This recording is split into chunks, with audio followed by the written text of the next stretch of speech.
Have you ever argued with someone and really wanted to understand their point of view or where they were coming from?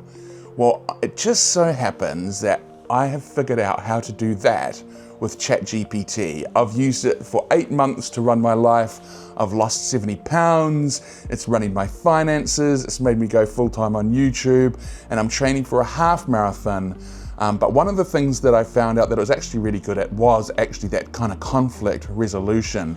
But you have to know what to do, because ChatGPT is renowned for being a yes man. So if you kind of go in and say, I've had this argument with someone, it will just tend to agree with everything you say and make them sound like the worst person in the world.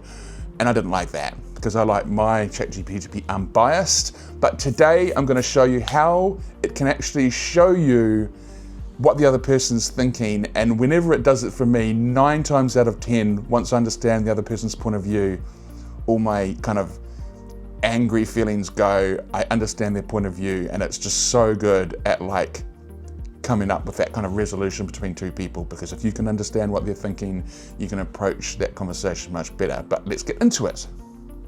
Okay, let's make up a scenario. One of my pet peeves, when people are late, really annoys me. So let's assume that my friend was supposed to come and hang out with me for the day, that we'd talked earlier in the week and said, let's go for like a 7-kilometer walk on Friday. And so I had sort of planned in my head, okay, that will be the whole day, because a 7-kilometer walk is a long time. So I keep that day free.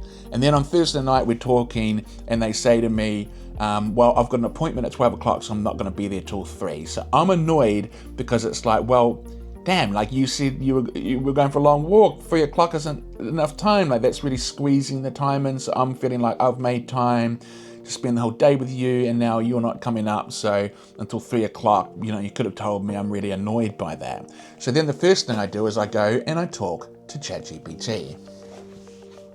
Okay, so I put in my argument, which is basically just what I explained to you, and then I send it through to ChatGPT. So normally what ChatGPT will do, and what it's doing here, is it will take your side, and it will say, that's really horrible that happened. It'll understand your frustration, and then it'll give you some maybe options of how to handle the situation, maybe something that you can say to them to clear the air. It tends to be it tends to be a little bit of a yes man. It tends to kind of take your side over theirs.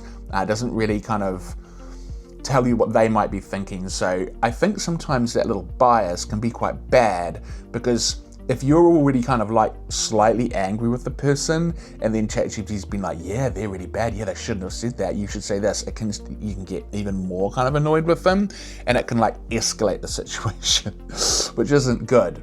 And so I've come up with this what I wanted was for ChatGPT to say, listen, you're overreacting. You're not seeing it from their side. You're not seeing it from their perspective. So you can see here, yeah, this is what ChatGPT is doing. It's kind of saying like why I feel a little frustrated. It understands why I feel like that, and then kind of some options for what I can do to hang out, right? But I want to understand it from their side. I want you to play devil's advocate. Act as if you are them and defend your position. Tell me why you think I am being unfair. Make the reply around 200 words. I would generally do more than that. Like, I would generally be like, go for gold, but because for the YouTube, we'll just keep it short.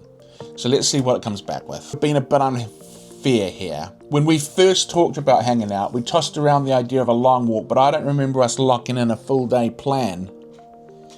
I've got this midday appointment that I can't move, and I didn't think it would be a big deal to arrive later. From my perspective, we are still hanging out, just starting at 3 instead of earlier. I also assume you'd have other things you could do in the morning rather than waiting around for me, so it surprises me that you're framing this as if I've cut the whole day short.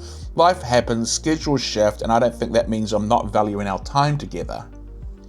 If anything, I'm still making the effort to come over after my appointment instead of cancelling altogether, which is a good point, right? It feels like you are holding me to an expectation I didn't agree to. That hanging out automatically meant all day. That wasn't the deal in my head. I'd rather focus on enjoying the time we do have instead of turning this into a point of tension over what could have been. And that is a really good point. And that's often what will happen. Often ChatGPT will give you this side and I'll be like, I am acting a little bit like that. I am being a little unfair. I did make that assumption. I did make that assumption and then get annoyed when they'd never agreed to it, that kind of thing, And so I find like when you get it to play devil's advocate and you get it to take their side, it can really calm you down and it can really give you sort of empathy for their argument. And so then more often than not, 9 times out of 10, I won't even bother saying anything because I'll just be like, you know what, I understand where they're coming from now. That's fair enough. I was kind of being a little unreasonable in certain parts. If something still bothers me, like say I was like, yeah, but you knew about it. You must have known about that appointment all week. Why didn't you mention it earlier in the week? At least when I come in and I talk to them, I can say, hey, maybe let me know a bit earlier because it was just kind of finding out on the Thursday night. Yes, it was my assumption. I thought we were hanging out all day. We didn't actually agree to it. But if I'd known a bit earlier, it wouldn't have been so frustrating for me. You know what I mean? And you're sort of not blaming them. You're coming in from it like, I think I sort of made a big assumption, but this might help. So yeah, play devil's advocate. It'll solve you a lot of problems. And it's a great conflict resolution tool and it's very easy. So give it a try. Thanks everyone. See you later.